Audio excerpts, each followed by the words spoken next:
తులారాశి వారికి ఒకవైపు అర్ధాష్టమ చతుర్గ్రహ సంచార స్థితి జరుగుతూ ఉండగా గ్రహాలు అద్భుతమైన యోగ స్థితిలో ఉన్నప్పుడు మాఘ పూర్ణిమ రోజు తెల్లజిల్లెడు వృక్షం దగ్గర దీపము దర్శనము ఆ శ్వేతార్క గణపతిని తెచ్చుకోవడం వల్ల ఎలాంటి ఐశ్వర్యం పొందాలో ఈ వీడియోలో సవివరంగా సంపూర్ణంగా తెలుసుకుందాం.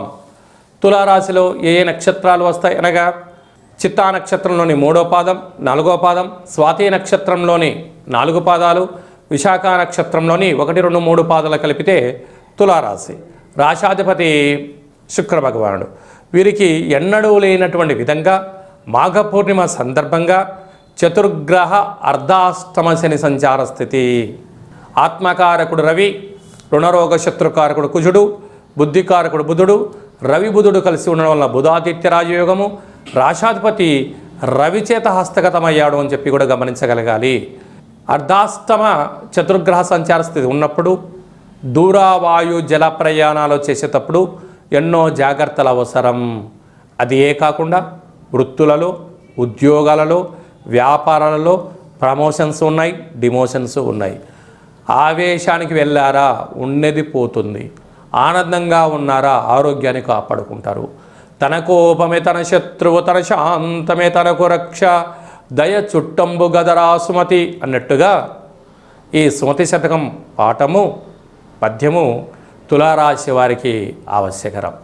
కనుక ఆవేశం అందరికీ ఉంటుంది, కానీ ఎక్కడ ప్రదర్శించాలి ఎక్కడ ప్రదర్శించకూడదు అనేది అందరికీ నాలెడ్జ్ ఉంటుంది, కానీ అతి తెలివి వాడారనుకోండి ఉండేది కూడా పోతుంది. ఎక్కడికి వెళ్ళే పరిస్థితి ఉంటుంది? అనారోగ్యము, బ్రెయిన్ స్ట్రోకు, హార్ట్కు సంబంధించినటువంటి జలగండాలు, వాయుగండాలు పొంచి ఉన్నాయి.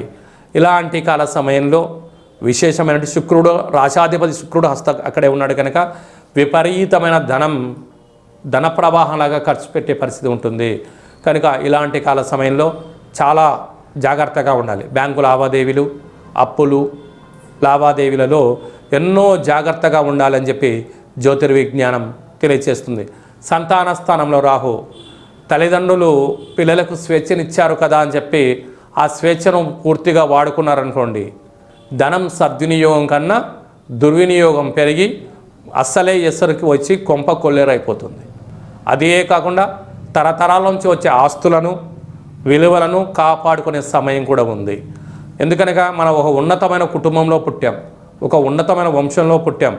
మనము కుటుంబము, గ్రామము, రాష్ట్రము, దేశము, వసుదైక కుటుంబం అనేటువంటి మన భారతదేశంలో బలమైన దేశంలో మనం పుట్టాం.